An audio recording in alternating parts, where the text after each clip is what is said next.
বামনগোলার বিস্তীর্ণ এলাকা এখনো জলের তলায়। পিচের রাস্তা ভেঙে তার উপর দিয়ে প্রবল স্রোতে বয়ে চলেছে নদী। এই পরিস্থিতি খতিয়ে দেখতে এলাকা পরিদর্শনে এলেন সাংসদ খগেন মুর্মু। বামনগোলা ব্লকের গোবিন্দপুর মহেশপুর পঞ্চায়েত, চাঁদপুর গ্রাম পঞ্চায়েতের নারায়ণপুর ও সোনঘাট সহ ছোট পাথারির বিভিন্ন জায়গা বন্যা পরিস্থিতির সৃষ্টি হয়েছে। এইসব এলাকা পরিদর্শন করেন সাংসদ খগেন মুর্মু। সাংসদ বলেন, বিভিন্ন জায়গা দেখা যাচ্ছে কোথাও রাস্তা কেটে গিয়েছে, কোথাও আবার রাস্তার উপর দিয়ে জল বইছে। ছোট পাথারি এলাকায় যেখানে স্লুইস গেট করা হয়েছে সেখানে অল্প বৃষ্টিতেই জলমগ্ন হয়ে পড়ে। বন্যা পরিস্থিতির জন্য বামনগোলার বিভিন্ন এলাকায় বিঘার পর বিঘা কৃষি জমি জলের তলায় চলে গিয়েছে। প্রচুর কৃষকের ক্ষতি হয়েছে। এই বিষয়ে জেলা শাসকের সঙ্গে আলোচনা করবেন বলে জানিয়েছেন উত্তর মালদার সাংসদ খগেন মুর্মু। সকাল থেকেই চলছে আমাদের চাঁদপুর অঞ্চলের বিভিন্ন জায়গাতে যেখানে যেখানে এই যে জলের যে আজকে বন্যা জলের সুর, এই যে বন্যাতে বহু এলাকা প্লাবিত হয়েছে। আমাদের চাষের জমি সমস্ত বন্যায় জলমগ্ন অবস্থায়, সমস্ত জমিগুলো আজকে ফসল নষ্ট হয়েছে।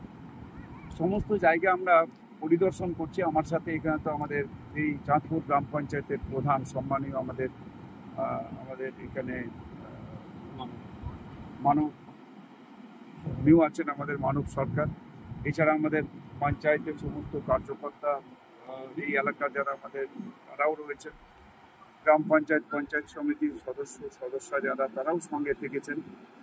তা আমার সবচাইতে যে একটা কষ্ট হচ্ছে যে এই যে এত বড় একটা এলাকা, কয়েকশো হেক্টর জমি পুরোপুরিভাবে আজকে জলের তলায় চলে গেছে। এই জমিতে সমস্ত ধান লাগানো ছিল। এই যে আমরা যেখানে দাঁড়িয়ে আছি, অ্যাকচুয়ালি আমরা এখানে এই বর্তলি এবং ছোট পাতাড়ির মাঝামাঝি এমন জায়গাতে এই যে ভাঙা, যেটা ভেঙে গেছে।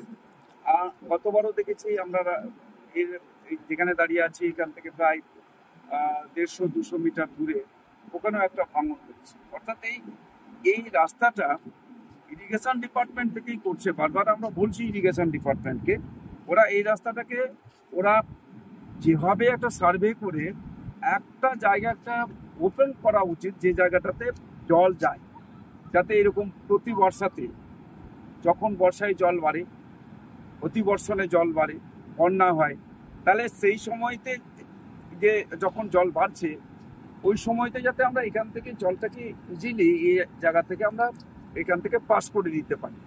সেটা ইরিগেশন ডিপার্টমেন্টকে এই বিষয়তে আমি বলবো তারা একটা সার্ভে করুক, এবং সার্ভে করে নির্দিষ্ট একটা জায়গাতে একটা জায়গা হতে পারে বা দুটো জায়গায় অন্তত পক্ষে এই একটা কালভার্ট করা দরকার। একটু বড় ধর, ছোট কালভার্ট দিলে হবে না, আবার জল আটকে যাবে, উপরে আবার বন্যা হয়ে যাবে, যেখান দিয়ে জল যেতে পারে। প্রধান সাহেবও একই কথা বলেছেন। মালদা টুডে।